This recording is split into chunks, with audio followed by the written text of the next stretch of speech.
Survivors of natural disasters, what's your story? 8.8 magnitude earthquake. SRRY in advance for bad English. Since I live in Chile, I am used to earthquakes. Perhaps in some countries an earthquake of magnitude 6.0 in the Richter scale is something big, but here is kinda normal. But the one I will never forget is the 8.8 earthquake in the Richter scale that happened in Santiago, Chile. Let me explain a bit. I am a native of the northern region of the country, where most of the earthquakes happen, so the constructions are especially resistant against earthquakes. Santiago is not like that since they rarely got movement. So back to the story. I was going to a concert in Santiago and was staying in a friend's apartment for the week I was there. It was a 27 of February of 2010, 3:33 a.m. We were chilling with my friend and some of his when suddenly all the light went down. We thought that maybe the building got a malfunction. Then, looking through the large windows, we saw all the city went dark. I don't know if you guys have been on an apartment building during a huge earthquake, but summarizing is like being on top of a wet noodle that moves one side to another constantly. The first thing that got to my head is to stay away from the large windows and go under the table. I happen to be very cold-minded in this situations, by the way. While my friend and his were screaming like hell, I tried to keep them calm by telling them the usual. Everything is going to be okay. Earthquakes are usually short, so we just needed to wait and safe. Jesus, I was wrong. The earthquake was 3 minutes long, the largest 3 freaking minutes of my life. When it finished, I was relieved. I checked if everyone were okay, and they were. Just scared as FCK. I asked my friend, named Ben by the way, that we need to get the hell out of there. Ben gave me the reason and pack up a BP with some supplies. When he was getting his BP, his friends just run of the place to get to their families, told them to stop, that we need to stay cool and together, but the need to see their families was greater, and I totally understand that. Ben finished packing and we started running to the emergency stairs. We were making our way while using the cell phones to illuminate the hallway, when suddenly Ben stopped me from nowhere. I asked him what wrong, and he just replied me, "Look," pointing the flash of the phone to the floor. I was just like the movies. The building was split in half. I yell, "Oh shit." When he falls on his knees while looking at the bottom of the building, his friends, in the rush to see their families, didn't saw that the building was split in half and fell down. We expected the worst. Ben started crying and I was in shock. Just 30 minutes back I was hanging out with them, laughing, and now I just see their bodies there. And infinity of screams and cries created the atmosphere of that night. We make our way down through the holes in the building. While doing it, we try to help as many persons as we can, some trapped by giant stones, some just dead. The one image that will stick to me forever was the one of a mother hugging his daughter in order to protect her. We find both of them dead. We got to the place where Ben's friends fall, and thank to IDK who, they were still alive, with many broken bones but alive. We took them one by one to the road and wait for help from police, military, medics or firemen, but lucky us, we were all alive. I watched and experienced two sides of humans that day, the ones that try everything to help other in any way possible, and on the other side, the ones that take advantage of the situation, just to steal stuff from destroyed homes. So that my story is actually way longer, but didn't wanted to make it tedious to read. Thanks for reading a piece of my story. Edit. Wow. Didn't expect this to blow up, haha. Thanks everyone for your kind words. We are actually fine now. For anyone curious, here is a pic of the building the next day. Random fact. 3 years later, another 8.3 earthquake hit my city. Lucky me, the earthquake was 3 minutes. Holy frick, that's terrifying. Stuck in Aussie bushfire. I was stuck in a bushfire here in Australia. Myself and our infant son were in the car evacuating on the only road out of our small town. We got very little warning as the fire moved so fast. Fire was coming on the right side of the road.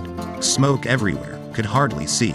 So was driving and luckily saw the truck in front of us and stopped in time before hitting it. A semi-trailer truck, 18-wheeler, had jackknifed in the road and was blocking the way. We couldn't see if anyone was in the truck and I was going to go out and check, but the fire was now at the roadside on our right and years of fire safety education had taught me you stay in the car. We had a UHF radio in the car, so tried to contact the truck on that with no response. The fire started to blow across the road and ignite the bush on our left. There were embers raining down on our car. We just stared at them bouncing off the car bonnet. I saw a flashing red glow in the smoke beyond the truck and it took a minute or so to work out what I was seeing. It was a fire service truck. I had to fight every bit of instinct I had in me, which was screaming at me to grab my baby, hide him inside my clothes and run towards the red lights. I doubt I'd have made it. Fire was literally blowing around in front of us, but damn if that wasn't the strongest instinct I've ever felt. I just sat there in the car repeating over and over to myself, stay in the car, stay in the car. So managed to contact the ferries on the UHF to alert them to our presence.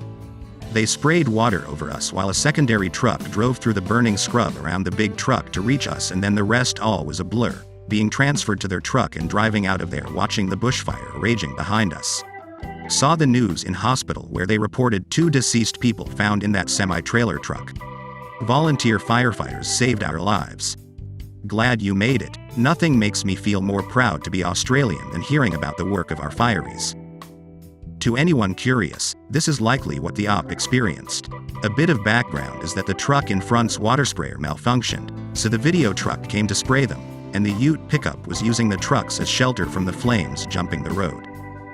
Moral of the story: keep a UHF radio in personal vehicle.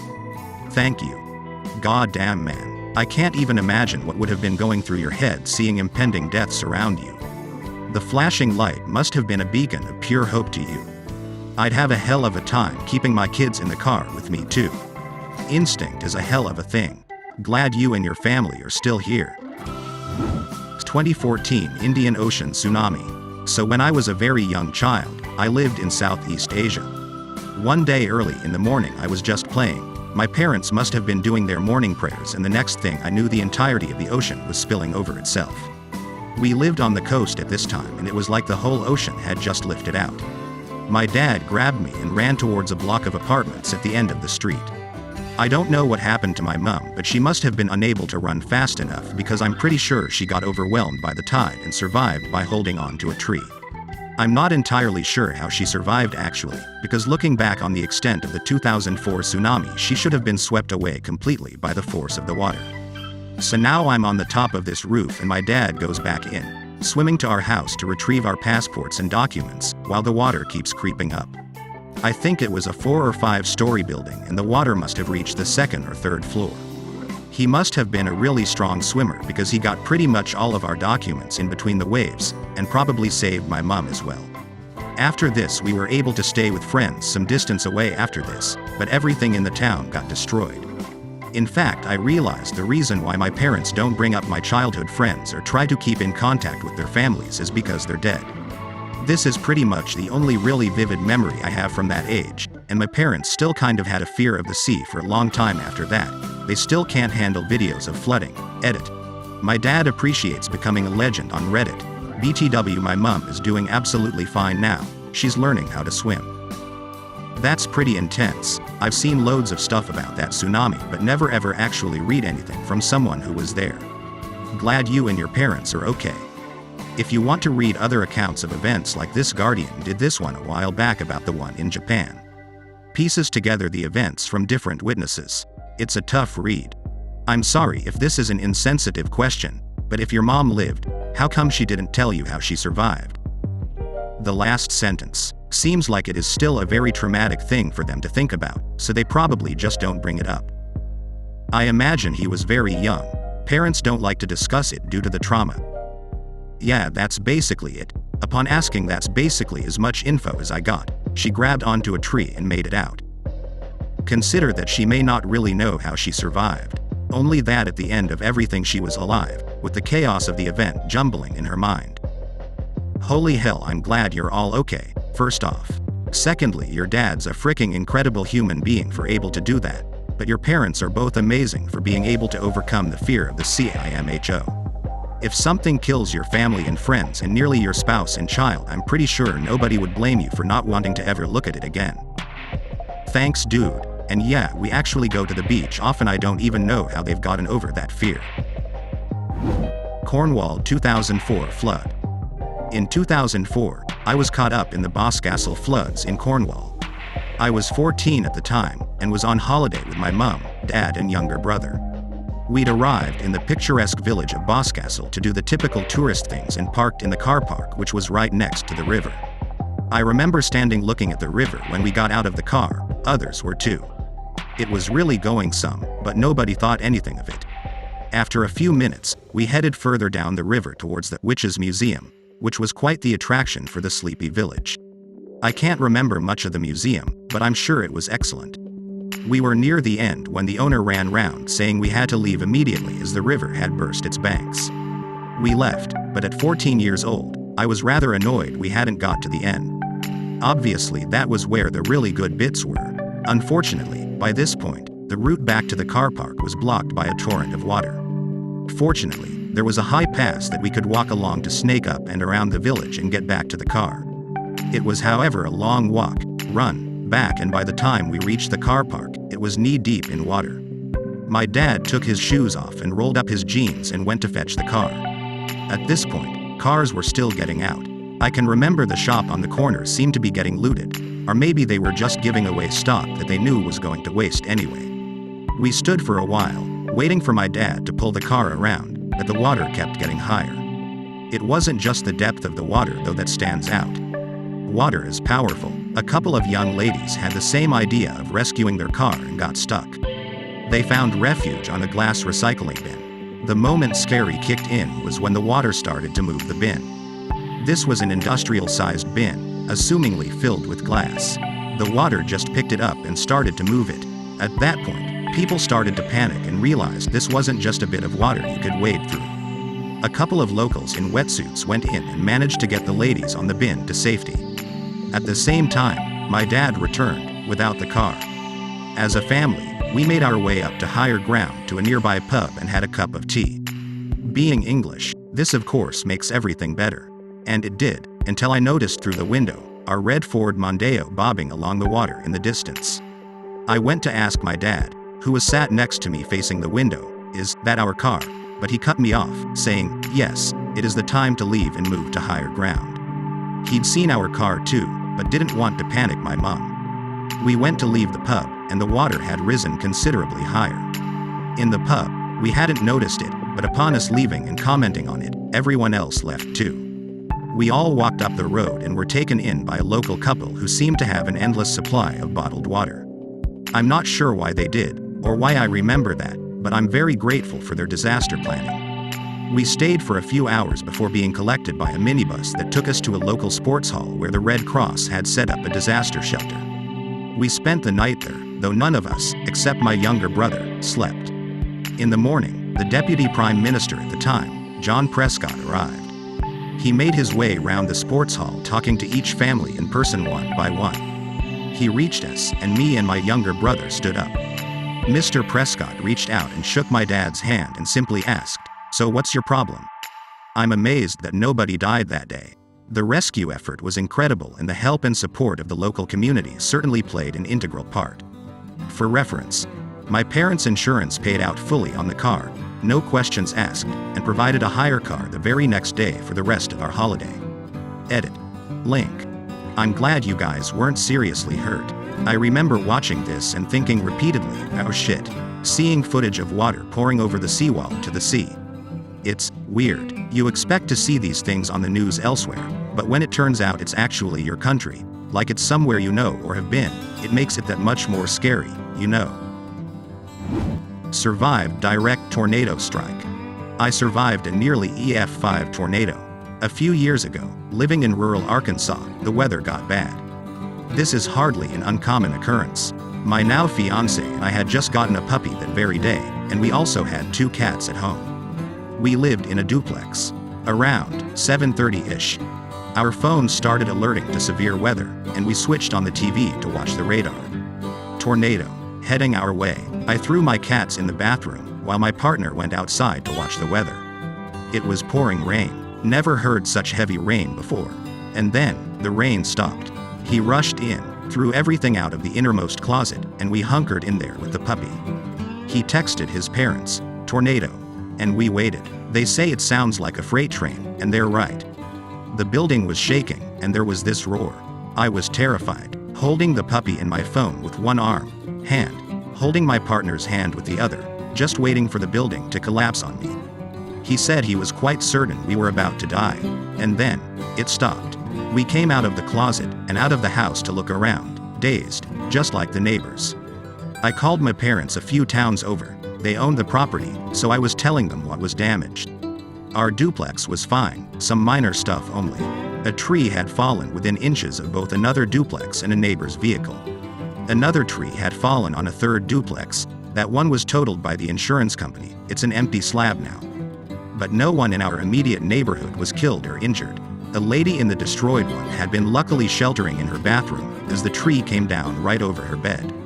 We were all unhurt, but it was the most terrifying experience of my life, because the tornado, which did cause several deaths elsewhere, had literally jumped over our little neighborhood. Had it stayed on the ground, we'd surely be dead now. That's terrifying. I was also in a tornado about 7 years ago with a buddy of mine where it tore through the backyard of my house. We heard that sound you're talking about, and as we hunkered down in the bathroom, he just looked at me and said, "This is really going to happen." Which captures the mood at the moment pretty well. We got lucky, most of the neighborhood was destroyed. Don't want to take that ride again. Spot on when you realize it's happening. I was screaming for my dog with the power company on the phone. He asked if I was okay. All that while that train sound was roaring. I didn't know what to say, so I hung up to call my mom. What's interesting about the sound is that, even if you've never heard it before, you know exactly what it is when you do. Oh yeah, I had a moment where I thought, this is the sound. And it's close to the sound of a train if you were right up on it. It's weird. One of my worst fears is a tornado hitting my house while I'm not there because of my pets. Even if they make it unscathed, people don't usually check cats for chips, and I'd be so sick if I never knew what happened to them, also my dogs. I live in North Texas, one of my cousins lives in Oklahoma, and one of our cousins moved from DC to Kansas. We tell him to always be aware of the weather. BC things can happen so fast in Tornado Alley. He kind of brushes it off, which worries me a bit. Had a similar experience when I was 14. Tornado, F3IIRC, heading straight for my house. Mom, sister and I watched it coming from the front door. Mom pulled a mattress into the hallway and we all hid underneath it. The tornado literally picked up across the street from our house and touched back down again on our back fence and wrecked the houses behind us. The roar is unreal, and the way the sky changes color. Like it turns green, surreal. I lived in Valonia, Arkansas when the tornadoes came through in April 2013. As soon as the sirens sounded, we got in the vehicle and drove out of the path. We had something like 50 minutes of warning. We weren't hurt and our home survived. That day and the weeks following changed things. People rallied together. It was amazing. I've questioned so many times why we in our tiny duplex were spared and so many lost their lives and everything they owned. We don't live in the area anymore, but even the slightest threat of a tornado 20 miles away and I'm wanting to take cover. So much was gone so quick. I live in Iowa and a tornado touched down near our country house. I was in the basement watching a movie with my nephew, too, because there were tornado warnings all over the local weather channels.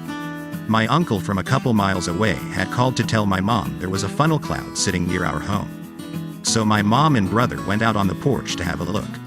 At this time it was raining and hailing and the sky was too dark and the rain too heavy to see if there was a funnel cloud. My mom says that suddenly the rain stopped. They thought the storm was over, and then it got super windy and loud outside. They ran back in, yelling at us to get to the basement. I still remember the terror on my mom's face. She's lived through a tornado that killed her cousin and almost killed her brother back in the 80s. Luckily, this funnel cloud only landed and then went right back to the sky, so only a couple trees were damaged. Apparently, the tornado near our home formed with the other tornado. Creepy. There was a lot more damage than what the link shows. Many houses were removed from their foundations. Lots of debris everywhere around the countryside. I spent the next week at my friend's house cleaning up the yard. They lost everything except their house. Sanity is included in things they lost. The electricity was also off for 3 days, so I slept at my grandma's. In Kansas, there is a rule: green sky plus hail equals tornado. I've had one pass by 3 streets away and one that was half a mile or so away. In the one closest to our place, I kept thinking, this is the loudest thing I've ever heard. I can't believe how loud this is. And then it gets even louder. I remember my sister screaming right next to me and I couldn't hear it. I occasionally see green skies now where I live, and it has nothing to do with tornadoes, but it still unsettles me. Thanks for thinking of your poor cats. Most people don't have enough time to grab pets. Happens in a second. Power went out. Weather wasn't that bad, then all the windows popped. I ran into the bathroom, over broken glass too, and had my power company on the phone. I couldn't hear myself scream for my dog. I hung up on the power company when he asked if I was okay lol. Called my mom for news updates. I stayed in that bathroom for a solid 15 minutes before getting out. I was terrified. Went and got beer across town to calm down. Crazy night. But how was your dog? He was hiding under the covers on my bed, near a window that broke. Poor guy was scared. Buried under an avalanche. Got buried in an avalanche about 3.5 years ago. 3 of my friends and I were skiing in the area we were at received about 4 feet of snow in the matter of a day or two. Long story short, I was behind my friend and he triggered the slide but I got caught in it. Tried skiing out of it but not much you can do. Got flipped over and snow rushed over the top of me. I thought I was a goner. Literally stuck and not able to move any part of my body. Fortunately, I was able to wiggle my left hand free, which allowed me to get my arm to move around enough for my friend, who happened to notice what happened, to see where I was and dig me out. I cannot fathom the feeling of being trapped like that. My chest tightens thinking about that. Glad you're okay. I have a panic attack when I feel trapped. I was watching a show on TV once where these guys were wriggling through a tunnel in a cave. All they could do was wriggle an inch or two at a time and I couldn't even watch that. Even the blankets being wrapped around me too tightly in bed causes me to start panicking. No way in hell I could survive being buried in snow. I would probably have a heart attack, literally. Caught in Chile wildfire. Got caught in a wildfire in Chile early this year. Pretty much half the country was burning. We were taking a few days with my family but the wildfires in the nearby towns rained ashes all over the region, you could barely breathe. We stayed nonetheless, and went to a nearby town, Santa Olga, because we heard in the news that the fires were too close to the town and threatened to destroy the entire town and we went there to help with supplies. Then we decided to help with the wildfires. In a very primitive way. Very few firefighters were around because the whole fricking country needed help and people were afraid of losing their houses. Honestly, looking at their faces I could not just go back home and that's why we decided to help. When we were trying to put off the fire, a random burst of fire went all around us and surrounded my family and like 10 more people immediately. It was unreal. Didn't know fire could spread that quickly. We had no way out and the fires were slowly going towards us and we were trapped. We got really nervous and it was pretty scary since our proximity to the fire was suffocating us. It was pretty damn hot if you ask me. I thought that was it, and I actually thought of suiciding somehow because I can't even take it when I burn myself with a cigarette. Being burned down was probably the most painful way to die, but I never had the courage to do anything but to stare at the fricking fires. We could not run over it since the fire was super deep. Suddenly we heard a few planes and they dropped a shit ton of water that gave us a miraculous path to get the frick out of there. There was still a lot of fire around but it was thin enough for us to run over it. Also, the water hit us hard. It was a frick ton of water, but hey, they saved my life and many others. We immediately got into our car and got the frick out of there. We wanted nothing to do with it, as selfish as it sounds. We were shocked and said frick helping, we're out, we're totally done helping here. That town, Santa Olga, was actually 100% consumed by the fires, an entire town turned into ashes. That must have been horrifying. Glad you made it out safely. Fires are no joke. It was indeed. I always say I'd rather get stabbed 50 times than dying in a fire. Shit must be painful as hell. To this day I don't get close to fires by any means. They scare the frick out of me now. Kinda like some trauma, but not a big deal. What gets me is that the entire town disappeared. There's actually nothing in there now. All of it was destroyed. Those wildfires in January, February were no joke. Ashes rained down all over the country. And Chile has to be the longest country in the world. Just imagine. Any chance you could help me find it on Google Maps? I'm curious to see the damage if the image is updated. The image on Google Maps is not updated, but here's the link nonetheless. Here you can see a comparison of the before and after of the town. Edit. Second video with a better perspective. Literally the whole town disappeared. I don't know if they're rebuilding or something, but this is how it looked the next day. It was a pretty sad day, because all of the people that were there the day of the incident in my main comment lost their houses and everything they had in there. Thank you for that. That's crazy. I hope the people are doing better. That's why I always think that in disasters you can laud the people who help as heroes, but you can't blame anyone who runs for doing so.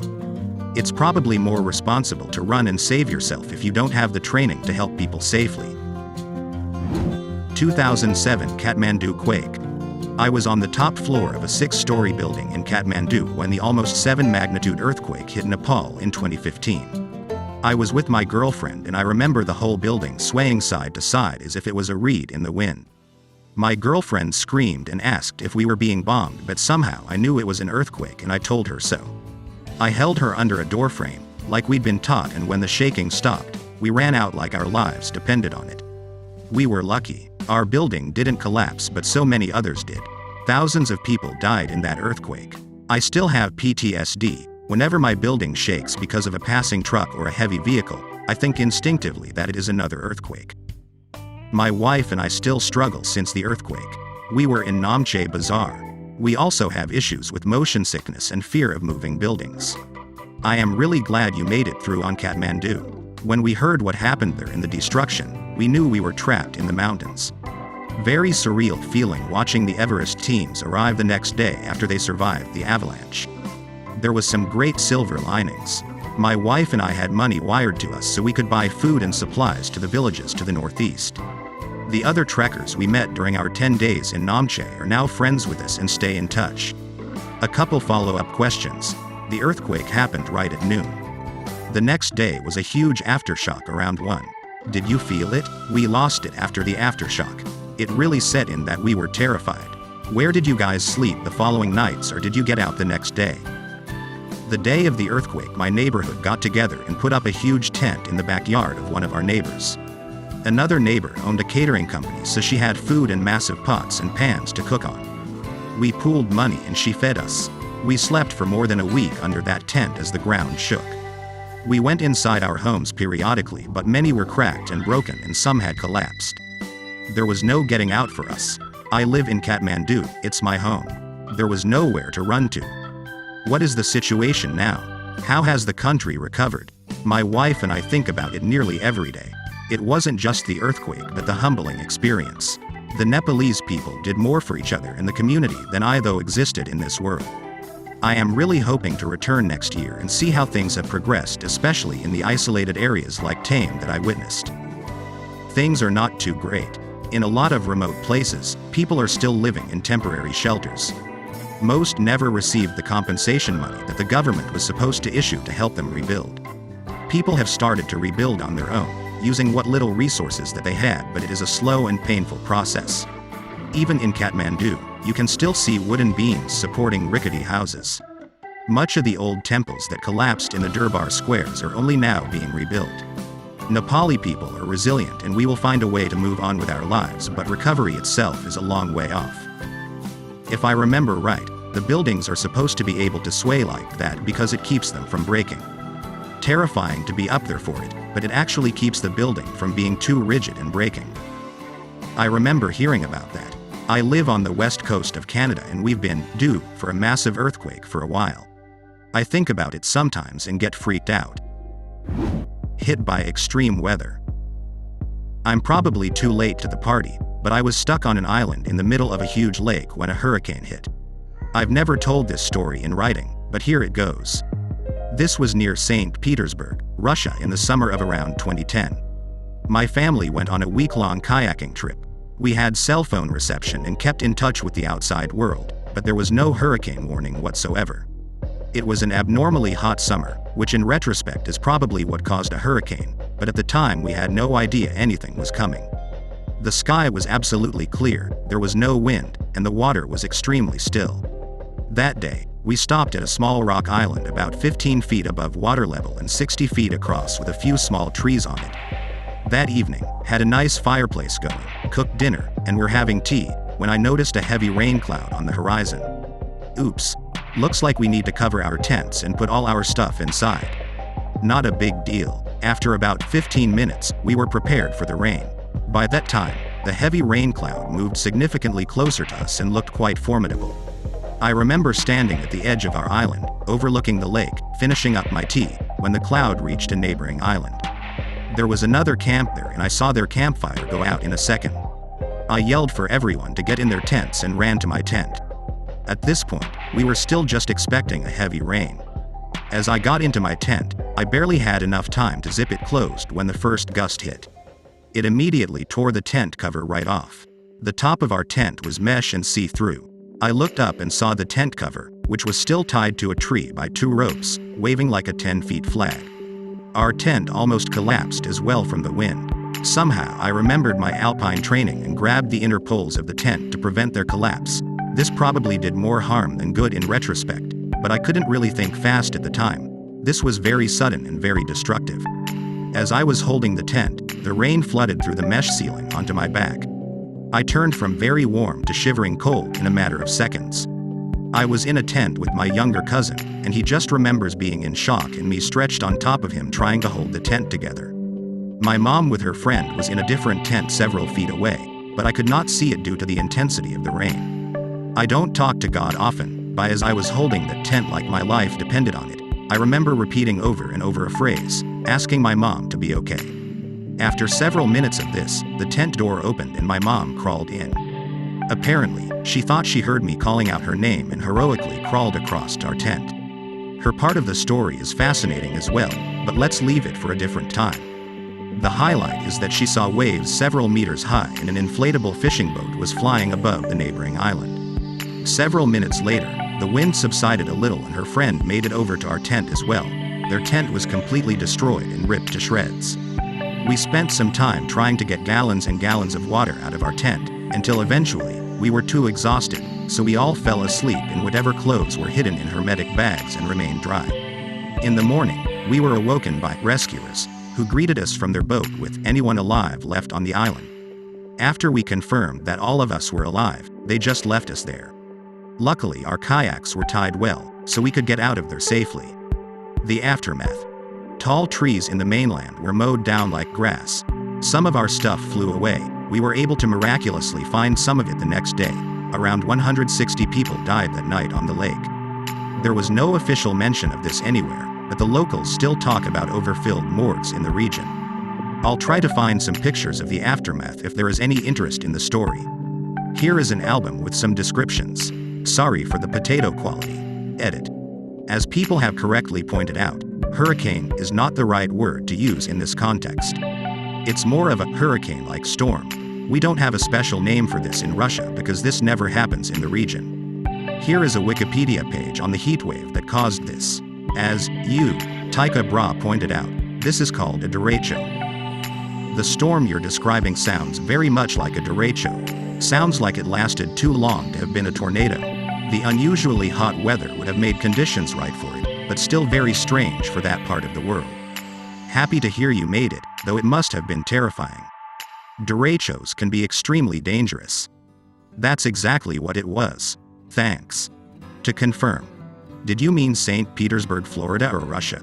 Because one would make this a normal occurrence, while the other would make it a freak of nature. Russia. Here is a wiki page about the heatwave that led to this. Oh, I remember those. The air here in Stockholm was filled with smoke for a couple of days until the winds changed direction. Survived deadly tornado. In May 1998, a tornado roared through SC South Dakota, leveling the town of Spencer, killing 8, injuring many. Right before the tornado touched down, I was in my car driving on I-90. Rain and wind were severe. Cars were pulled to the side of the road. I thought I could make it home, until my car started moving on its own and slightly lifted off the road. I quickly pulled over near the next overpass, hurdled the guardrail, ran up the embankment, losing a shoe in the mud, huddled under the overpass bridge along with about a dozen other travelers. The tornado passed over us moments later. It was a wall of heavy rain and mud and extreme wind. It next hit Spencer, literally flattened the town. We were all safe under that bridge. Now authorities say never to shelter under an overpass, but it sure worked on that occasion. A Canadian couple who were there kept screaming, "Oh, $T. We don't have tornadoes in Canada. Oh $T, oh $T. Exclamation mark, over and over. Babies were crying, people screaming. Something I'll never forget. I've had to pull under an overpass for extreme weather not knowing if it was one of the tornadoes that was out or not, and I remember thinking what the hell else someone would reasonably be expected to do in that situation. Lying in a ditch just doesn't seem like the solution. I know they say it is due to debris becoming more dangerous. The winds can accelerate under the bridges, but I wonder if perhaps out in the open it's not as bad since there's less debris, theoretically. Had to lol at the Canadian. Literally every overpass had people huddled up under it. I passed many before I finally stopped. Later learned my daughter and her friend were 2 overpasses behind where I was. She said there were about 30 people under there. It sure seems a safe place to shelter. Wow, there must have been a decent amount of traffic. That's something else to consider. Safety in numbers. If you get knocked on the head out in a ditch, no one might be the wiser until someone stops for your vehicle, but under a bridge, you might have other folks right there with you who would render aid or call for help right away. The problem with overpasses is that it creates a wind tunnel, which means that debris and other stuff is going to wind up jammed under there with you. If the tornado hits it just right too, then you're being crushed back against the side of the overpass. It could also cause the bridge to collapse if it's old, or cause damage to it that could also injure or kill you. Even though it worked for you that time, I'd really recommend not doing it again. People have been killed by this stuff taking shelter under them. You're better off trying to find a ditch instead. Hurricane Harvey destruction. My story may not be what you're looking for, but it's recent. 2 months ago my wife, daughter, our 2 dogs, and I were rescued by boat from our neighbor's house. Let me say my house had never flooded before and we aren't in any kind of floodplain. My flood insurance only costs a few hundred a year. We were at home during Hurricane Harvey. The storm hit and we weren't expecting the water to get so high. We'd weathered hurricanes before in that house with no issues. After the first day we had water in the yard almost to our garage. By the next morning it was back in the street but too high to drive out through. By noon the water had climbed midway up the yard. A friend and neighbor down 3 Street invited us to their house. Their house is on about 1 foot higher lot than ours. After being there about an hour, the San Antonio Fire Department knocked on the door to tell us that the next boat was the last one out. We were taken about a quarter of a mile away to the local elementary school. We were then moved by truck to a shelter set up at the local high school. Shelters are much worse than they look on TV. We spent the night on the tile floor in the hallway with bright fluorescent lights on the whole night. We only had blankets for bedding. All of our clothes were soaked. Friends, family, co-workers, members of my daughter's high school band and their parents helped us cut out drywall, remove contaminated furniture and flooring. During this process my wife stepped off a curb wrong and broke her foot. We did most of the demolition ourselves with their help. One of my dogs got ill from some bacteria in the water and required medical attention. 2 months later we're still trying to get our house rebuilt and trying to get the insurance company to pay for it. The contractor says they'll start Monday. We lost a car, most of our furniture and appliances, and we're living with family who placed the house we're staying in on the market for sale. We'll eventually be okay, but it's at least 6 weeks out. I don't know if this story qualifies, but there it is. WTH, you paid for the insurance for a reason. You're in a non-flood zone and we're still smart enough to get flood insurance and now they're not paying. The one thing that should go right in all of this for you. I'm so sorry for all you and your family have gone through. I really hope they come through and pay soon. They will pay and have paid a little, but there is like a $20,000 difference between the advance and the total repair. The repair, we've got a few extras like replacing the upper kitchen cabinets because, and you can call me old-fashioned, but I'd like them to match. And replacing the cheap linoleum with tile. There are some other minor things like replacing the water supply valves. They are 15 years old. Fortunately, the SBA is doing loans at 1.75% interest, which I qualified for, so if I have to replace the roof and fence myself, it won't be too bad financially. That's good. Still frustrating to have to wait. Who has that kind of money out of pocket to pay? Good luck, and I hope everything is repaired and you can relax in your own home again soon. Dude, insurance providers are fricking parasites regarding water damage in the SAW area. In 2014, the pipe in my family room, an extension of my house that was built in 2007, burst due to abnormally low temperatures, was not built to code, and flooded the entire room and collapsed the roofing. It was a mess. My mother had to fight tooth and nail to get money from the insurance to replace all the contents of the room, as it was a total loss and needed a rebuild on top of the electronics that had been lost initially. She was only offered a check of $3,500 and we were told that our furniture could be taken to cleaners. It was ridiculous. We can't take anything to cleaners. It was designated Category 3 water, basically the same as raw sewage. The flood insurance has been okay. The homeowner's insurance about wind damage to our roof had been terrible. Insurance gave us $495 to repair. Roofers say it needs replacing at between $7,000 and $13,000. Still working on that as well. It's a little different in our case. The water was designated Category 3, which is the same category as raw sewage. The furniture for the most part is salvageable. A few pieces survived, but our couches and coffee tables and dressers and stuff are gone. The insurance company understandably is too busy. There were between 100,000 and 300,000 homes affected by the flood. The numbers are somewhat murky because some people chose to just abandon their homes. Our contractor should start on Monday, over 2 months after the flood. I know this seems odd, but I wanted a contractor with some actual reviews and insurance and licenses. My next door neighbor is on his second contractor fixing the repairs his first contractor made. I'm sorry to hear about your mother's issues. The not built to code thing makes things difficult. A friend of ours' roof was damaged and failed due to the storm, but it was also not built correctly. The builder refused to fix it because the storm damaged it, and the insurance company refuses to fix it because it was not installed properly. Another Chile earthquake. My DK if this count, but I will tell my story. When the earthquake in Chile, that was 8.4. It was at 3:30 a.m. or something, and if it wasn't for my mother I probably wouldn't wake up. I am a heavy sleeper, so it's kind of normal for me. Well, after I woke up, we, as family, gathered at the main entrance of the house and we waited for my dad to finish deciding what to do.